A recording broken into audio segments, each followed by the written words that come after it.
रहीम इय्याका नअबुदु व इय्याका नस्तईन। हमारे सूबे खैबर पख्तूनख्वा में मलाकन रीजन में क्लाउड बर्स्ट की वजह से और इसके अलावा बहुत ज़्यादा बारिश होने की वजह से बहुत ही भयानक किस्म के सैलाबी रेले आए हैं और साथ साथ हज़ारा रीजन के अंदर लैंडस्लाइड्स हुई हैं।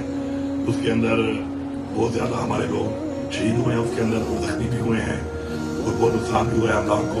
इसके अलावा रेस्क्यू करने के लिए जो 2 हेलीज हमारे सूबाई हुकूमत के काम कर रहे थे, उनमें हमारा एक जो हेली है वो खराब मौसम की वजह से क्रैश कर गया, जिसमें हमारे 5 जो लोग हैं उसके पायलट्स और क्रू जो है वो शहीद हुए। उसके अंदर भी तमाम जितनी भी डिस्ट्रिक्ट एडमिनिस्ट्रेशन है और तमाम जितने भी महकमे हैं वो इदारे हैं वो सारे काम कर रहे हैं रेस्क्यू ऑपरेशन के अंदर और इस चीज़ पर इंश्योर कर रहे हैं कि लोगों की जान माल का मुकम्मल तहफ़्फ़ुज़ किया जाए।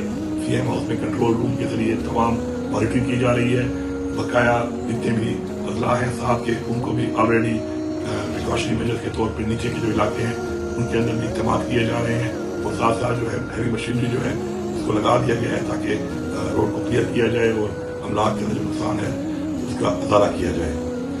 इंशाअल्लाह सूबाई हुकूमत जो है अपनी आवाम के साथ खड़ी है। ये कुदरती आफत है, सब दुआ करें कि जल्द से जल्द ही कंट्रोल हो और साथ साथ जो भी नुकसान हुए हैं तो सूबाई हुकूमत जो है उनका मुकम्मल अजाला करेगी। हमारे पर फर्ज है। मेरी सबसे अपील है कि इंतजामिया के साथ कोऑपरेट करें, उनके साथ कोऑपरेशन रखें। तमाम मेरे पार्लियामेंटेरियंस हैं वो सारे के सारे मीडिया में मौजूद हैं, वो भी एडमिनिस्ट्रेशन के साथ जो है अपने लोगों के दरमियान रहकर अपना उनके साथ रब्ता रखें, कोऑर्डिनेशन रखें और इंशाल्लाह जल्द हमारी अल्लाह से दुआ है कि हम इंशाल्लाह इस पर काबू पा लेंगे।